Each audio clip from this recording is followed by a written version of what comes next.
स्वागत है आप सभी के साथ। मैं हूं सोनिया मिश्रा। आप लोग हमारे चारों ओर देख रहे होंगे कि शोर शराबे से हम लोग अभी गुजर रहे हैं, शोर शराबे को देख रहे हैं। और कमाल की बात तो ये है कि आज हम किसी की शादी ब्याह में नहीं आए हैं, ना हम किसी के रिसेप्शन में आए हैं, बल्कि आज हम कर्णप्रयाग ऋषिकेश जो रेल लाइन है, रेल लाइन पे जो ये लोग हैं जो प्रदर्शन कर रहे हैं उनसे मिलने के लिए आए हैं और जो उनकी समस्याएं हैं उनकी समस्याओं को जानेंगे और बातचीत करेंगे। कौन कौन से ऐसी मुद्दे हैं, कौन कौन सी ऐसी बातें हैं जिनकी वजह से जो कर्णप्रयाग ऋषिकेश जो मोटर मार्ग है, वो जो कर्णप्रयाग ऋषिकेश जो रेलवे लाइन है वो लगातार अड़चनें बटोर रही हैं, जो अड़चनों में आ रही हैं। ऐसे कौन कौन सी कारण है, कौन कौन सी ऐसी बातें हैं जिसकी वजह से जो 2024 का रेलवे का कार्य है वो लगातार विभिन्न मांगों के कारण, विभिन्न समस्याओं के कारण बाधित हो रहा है। देखना ये होगा कि इसी प्रकार की अड़चनों के चलते क्या 2024 तक जो ये ड्रीम प्रोजेक्ट है चार धाम का वो पूर्ण हो पाएगा कि नहीं हो पाएगा। फिलहाल हम अभी बातचीत करेंगे यहाँ पर जो यूनियन के अध्यक्ष हैं और जानेंगे कौन कौन सी उनकी समस्याएं हैं, कौन कौन सी उनकी प्रॉब्लम्स हैं जिसके लिए उन्हें बार बार समस्याएं देखनी पड़ रही हैं। आप लोग थोड़ा शोर कम करें। सबसे पहले आपका नाम? मेरा नाम मिलन भंडारी है और मैं यहीं का स्थानीय निवासी हूँ। मिलन, बार बार डीबीएल कंपनी में लगातार संघर्ष की स्थिति आ रही है। ऐसे कौन कौन से कारण हैं, कौन कौन से ऐसे मुद्दे हैं जिसकी वजह से लगातार जो आप लोग हो धरने पर बैठ रहे हो? बातचीत करेंगे। देखिए मैडम, हड़ताल होती है मांगों के लिए, लेकिन यहाँ पे हड़ताल करनी पड़ी है। बहुत दुर्भाग्य है कि अपने अधिकारों के लिए यहाँ पे हड़ताल करनी पड़ी है। अपने अधिकारों के लिए यहाँ पे बार बार हमें जो कार्य बहिष्कार करना पड़ रहा है। जो श्रम कानून है उसका कंपनी बार बार उल्लंघन कर रही है और वर्करों के जो वेतन में उनका जो खून पसीने की मेहनत है, जो अपना श्रम बेचकर वर्कर कार्य करते हैं, उसके बाद उनका पूरा मेहनताना न दे करके वर्कर का जो महीने में 30 दिन 31 दिन काम कर रहा है, अपना संडे छोड़ करके जो अपना काम कर रहा है, उसके बाद भी 20 21 22 दिन की पेमेंट दे रही है। तो वर्करों ने इस बार ठानी है कि जब तक हमारा पुराना हिसाब क्लियर नहीं हो जाता है और हमारा जो वर्करों को बिना बात के निकाला गया है उनको दोबारा नियुक्ति नहीं दी जाती है, बाकी मांगे बाद में होंगी, लेकिन हमारा मुख्य मुद्दा भी फिलहाल यही है। इससे पहले आप लोग डीएम चमोली से भी 3 मार्च को मिलने गए थे, उनसे क्या बातचीत हुई थी? वो एक्चुअल में हाई कोर्ट का मामला था जो उन्होंने डीएम चमोली डीएम ऑफिस में डीएम कोर्ट में जो कर दिया था, ट्रांसफ़र कर दिया था। उसमें हमारी वार्ता केवल इतनी हुई, हम दोनों के बीच में मध्यस्थता बन गई थी।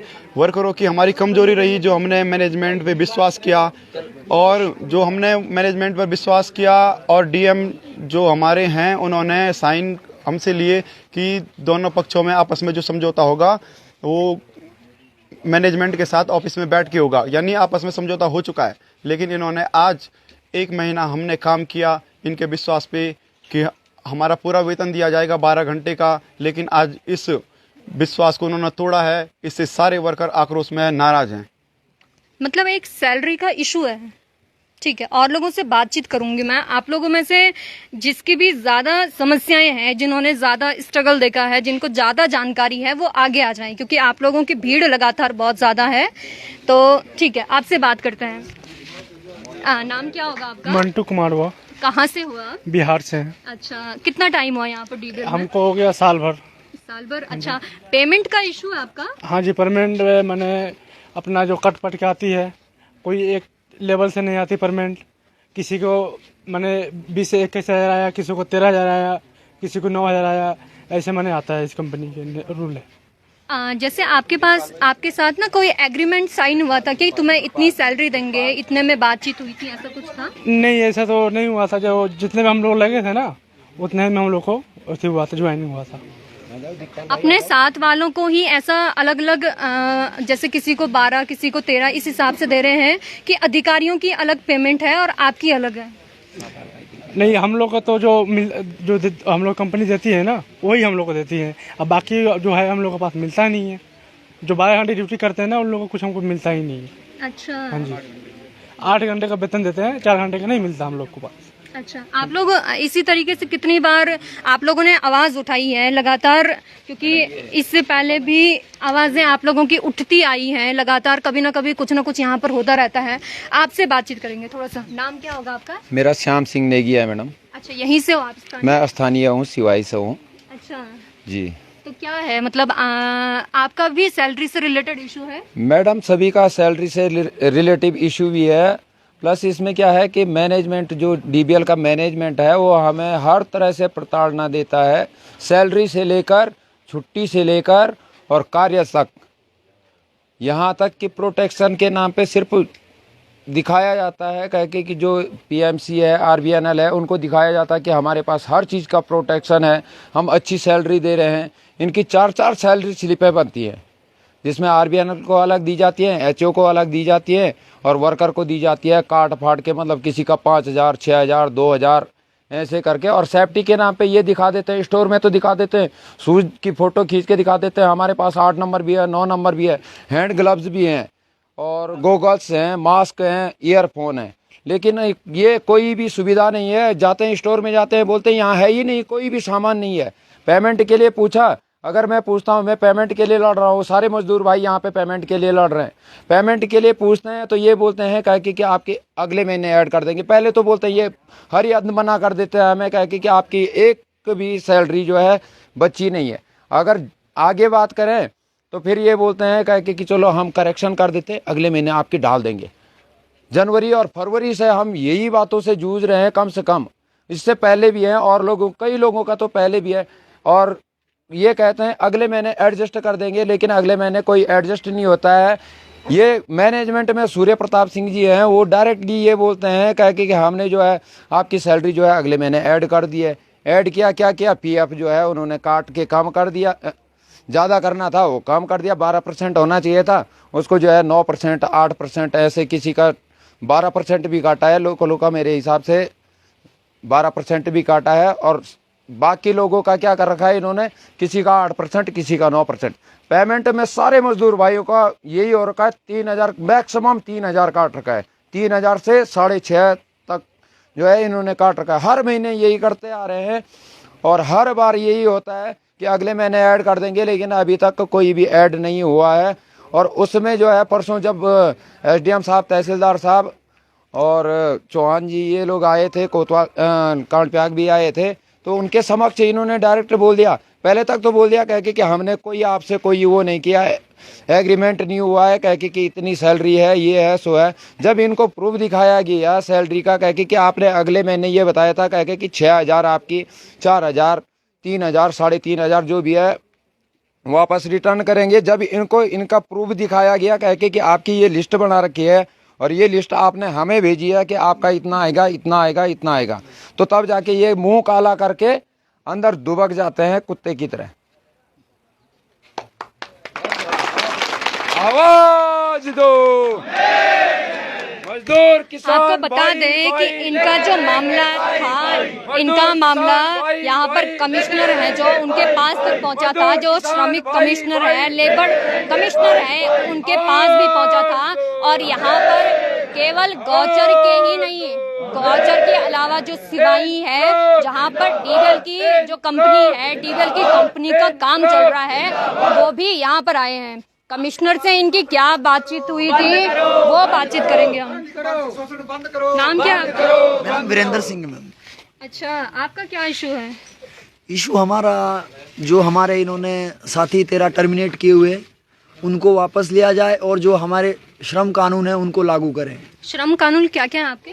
श्रम कानून जैसे ये हमारी जो बेसिक सैलरी का जो पीएफ बनता है वो नहीं दिया जा रहा है, और हाँ नहीं पूरा नहीं दिया जा रहा है, और जो 4 घंटे ओटी बनता है हमारा, दिन में 3 घंटे और रात को 4 घंटे, वो हमें मिलना चाहिए।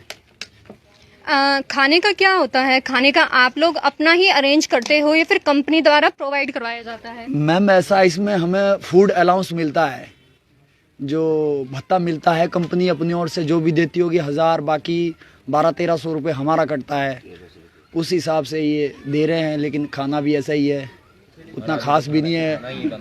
अभी तो इन्होंने बंद किया हुआ है, जब से ये इनके जो पॉलिसी है, जो ये हमने एक गठन किया हुआ है इसके बारे में ये सारा प्लान इनके साथ मिली भगती है, चाहे वो प्रशासन हो जो भी है।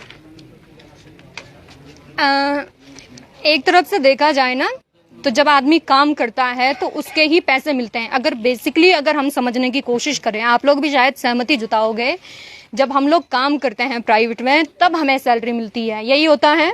एग्री करते हो आप लोग? लेकिन कंपनी वालों का कहना है कि अगर आप लोग काम ही नहीं करोगे तो हम आपको किस बात का वेतन दें। इस पर आप क्या कहोगे? मैम ऐसा तो है नहीं कि हम लोग काम नहीं करते हैं। हम लोग 12 से 13 घंटे भी काम किया, ऐसे यहाँ तक कि 14 घंटे काम किया है इस कंपनी में। लेकिन यहाँ हम लोग का हर चीज़ काटा गया है। प्लस ये इसके कंपनी के खाने का रूल सीनियर का अलग होता है, जूनियर का अलग होता है। जहाँ तक जूनियर वालों के खाने में कीड़े मकोड़े तक पड़े रहते हैं। हमारे पास फोटो भी है। खाना एक साथ ही बनाते हैं या अलग अलग बनाते हैं? खाना एक अलग अलग बनता है मैम, उनका अलग बनाते हैं अपना। उनके लिए घी की रोटी है, परोठे हैं, हर चीज़ आता है। हमारे लिए जब हम लोग आवाज़ उठाते हैं, प्याज मिर्ची के लिए मांगते हैं तो उसके लिए मना कर देते हैं, बोलते हैं इनोसी कर घर जाओ। ये कोई बात है मैम? ऐसा कोई कहीं रूल नहीं है। अपने इंडिया में खाने के लिए आदमी हर कमाता है। ये इनका ये है कि अगर हम किसी के साथ बातचीत करिए, अगर आगे बढ़े तो उसको ही अलग कर दिए, हमारे यूनियन लीडर को ही अलग कर दिए। ये 13 बंदे हम आगे बैठाए हैं अपने। अगर किसी का माँ बाप अगर नहीं रहे वो औलाद कैसे पलेगी? ताऊ जी कहाँ से हो आप? हम पश्चिम बंगाल के हैं। अच्छा, यही एक एग्जाम्पल बताता हूँ। गौचर के हो कि सिवाई पनाई के? सिवाई का हमारा एक एग्जाम्पल है। आज से 4 साल पहले बम्बई में SB खगल कंपनी में काम करता था। 8 घंटे में मेरे को देता था 20,000। आज इधर मेरे को 12 घंटे में देता है 21,000। ये कौन सा कानून है? आप बताइए, ये कौन सा कानून है? इधर 12 घंटा काम कराता है, देता है मेरे को 21,000। आज से 4 साल पहले 1 जनवरी 1918 बम्बई में SB खागल में काम करता था, उधर देता है 20,000। इधर ज्वाइनिंग किया तो इधर देता है 8,000। काम करवाता है 12 घंटा। इधर क्यों ज्वाइन किया आपने अगर वहाँ पर अच्छी सैलरी थी तो? वो कंपनी बंद हो गया। अच्छा, उसके बाद इधर ज्वाइनिंग किया। अच्छा, और क्या बताऊँ, बताइए। कितना टाइम हुआ? आज इधर 4.5 साल हो गया। अच्छा, 4 इंक्रीमेंट हुआ बस, और कुछ नहीं। लेकिन इंक्रीमेंट का मतलब ये नहीं मेरा रुपया बढ़ गया, वैल्यू उतना ही है। आज से 4 साल पहले जितना था उतना ही है। महंगाई का कारण इंक्रीमेंट होता है, लेकिन पेमेंट तो मेरा बढ़ा है नहीं। मेरा ड्यूटी बढ़ गया 4 घंटा ज़्यादा। और क्या बताऊँ, बताइए। गौचर और सिवाई पनाई अलग अलग जगह है। कंपनी भले ही एक है लेकिन वर्क जो अलग वहाँ पर अलग तरीके से होता है, यहाँ पर अलग तरीके से होता है। वहाँ पर कितना काम हुआ है और यहाँ पर कितना पीछे है अभी? वो तो मैंने नहीं, वो 700 मीटर काम हुआ है उधर टनल का, इतना बता सकता हूँ। इधर कितना हुआ है ये देखा नहीं, इतना ही काम हुआ है। आज से हम इधर आया सितंबर में, सितंबर से आज तक इतना ही देखा। उसका पहले कितना हुआ था वो सब बोलता था 100 मीटर हुआ, 150 मीटर हुआ। छोड़ो 100 मीटर 150 मीटर, अभी ज़्यादा से ज़्यादा 600 मीटर काम हुआ। लेबर कमिश्नर से क्या बात हुई थी? आप लोग कोई बताना चाहे तो बता दीजिए। आप लोगों को जानकारी है आपका केस हाई कोर्ट में भी चला था, उसके बाद डीएम चमोली के पास भी चला था। परसों जो कर्णप्रयाग के तहसीलदार थे, तहसीलदार साहब भी यहाँ पर आए थे। किसी को जानकारी हो कुछ तो आप हमसे साझा कर सकते हैं, है कोई? अच्छा, क्या क्या हुआ? इतनी सारी जगह घूमने के बाद भी आप लोगों का आपस में समझौता नहीं हो पा रहा है? देखिए मैडम, लेबर कोर्ट में मामला गया था, हमको बिना बात के पिछली बार भी टर्मिनेशन किया गया था। तो टर्मिनेशन के खिलाफ हमने लेबर कोर्ट में जो अपनी एप्लीकेशन है डाली थी, तो उन्होंने दोनों पक्षों को बुलाने के लिए 2-4 दिन का टाइम मांगा। 2-4 दिन बाद मैनेजमेंट को भी और हमको भी बुलाया गया जो टर्मिनेट हुए थे।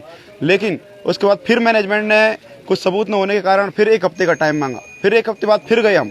फिर उसके बाद लगातार 1 महीने 1 हफ्ते के अंतराल के बाद लगातार 4 बार हम वहाँ गए, लेकिन कंपनी कुछ भी प्रूफ हमारे खिलाफ नहीं दिखा पाई, जिसके कारण कंपनी को अपना डिसीजन वापस लेना पड़ा, टर्मिनेशन वापस लेना पड़ा और हमें दोबारा बहाल करनी पड़ी।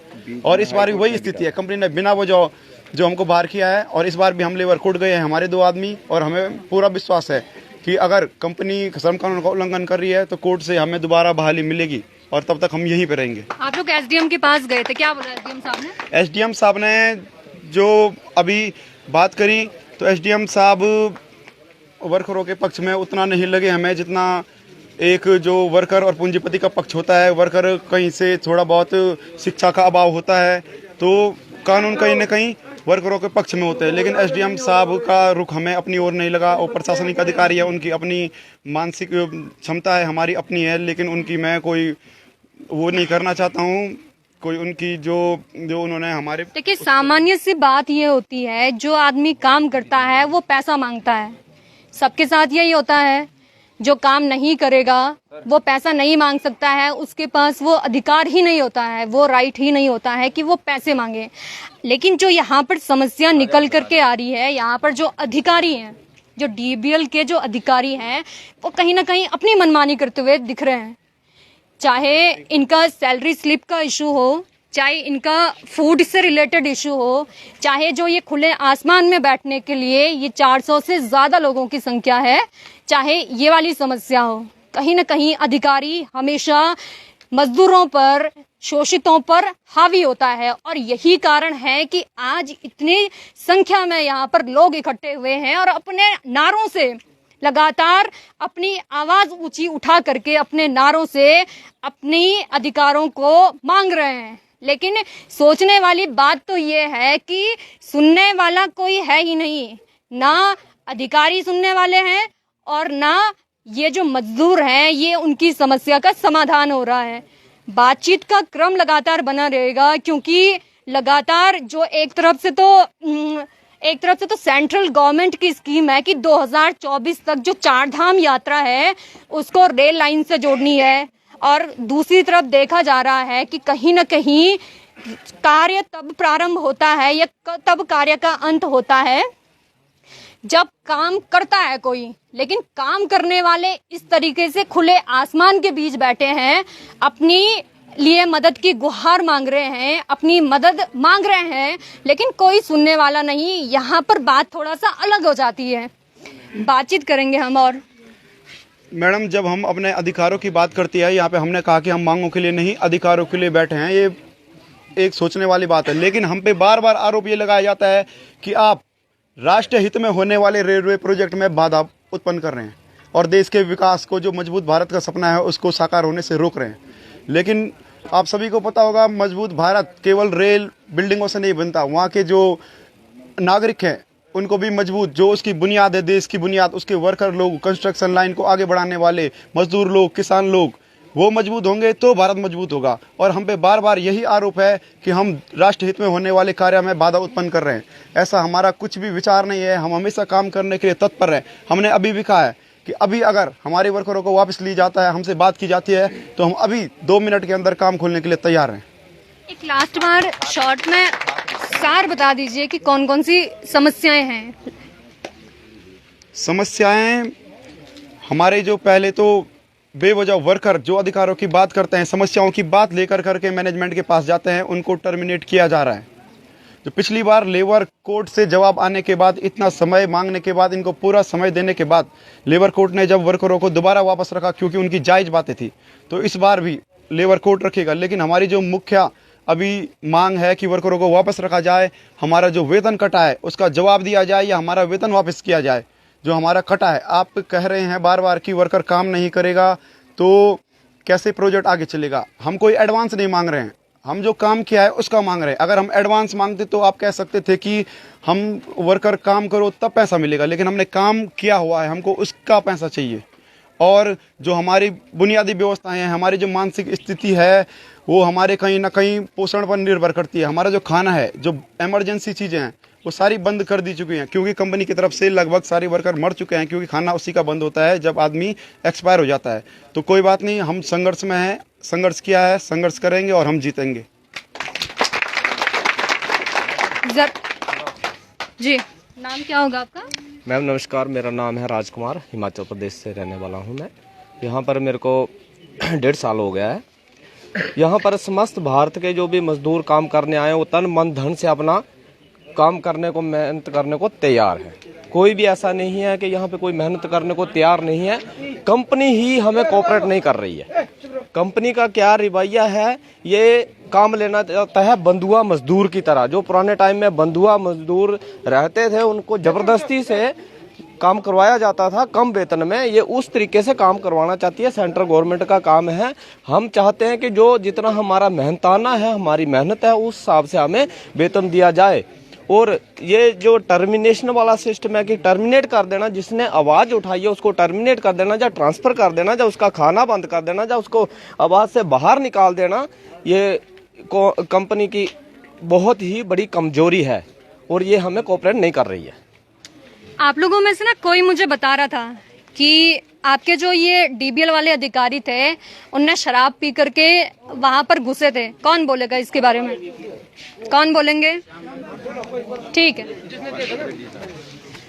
मैम, बात ऐसी हुई कि करीब 11 तारीख का डेट था और इसके बाद 9:30 बजे का बात थी।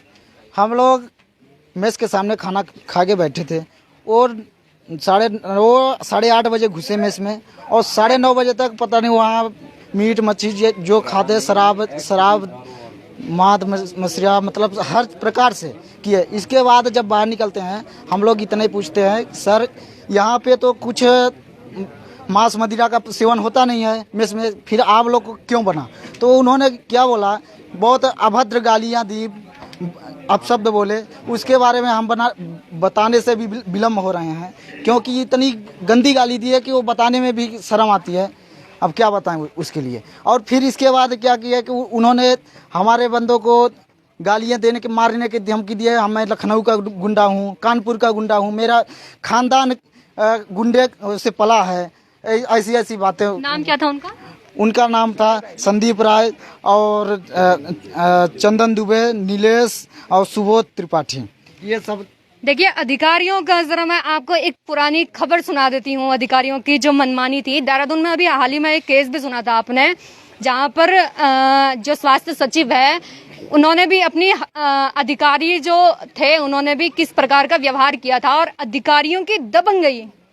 मैं इस बात को इसलिए यहाँ पर कनेक्ट कर रही हूँ कि यहाँ पर अधिकारियों की दबंगई कितनी है वो यहाँ पर हम सुन सकते हैं कि मदिरा पान करके और इस तरीके से वहां पर घुस रहे हैं और बोल रहे हैं कि हम गुंडे हैं। देखते हैं। और जी मैम, गुंडा राज क्या बोला उन्होंने, कैसे खत्म होगा? गुंडा राज मैम यही हुआ कि अगर हड़ताल तुम लोग करते रहोगे, जारी रखोगे तो तुम लोग को मारेंगे और मारने का मतलब मार पीट के फेंक देंगे, ऐसी ऐसी बातें बोलते हैं। और प्लस मैम जब उसमें कोई आदमी छुड़ाने के लिए गया उसको भी गाली पड़ी। और हम लोग अगर एक न होते, एक सोनू शर्मा टेलीहैंडलर ऑपरेटर है, उसको हो सकता है मार के फेंक ही दिए होते।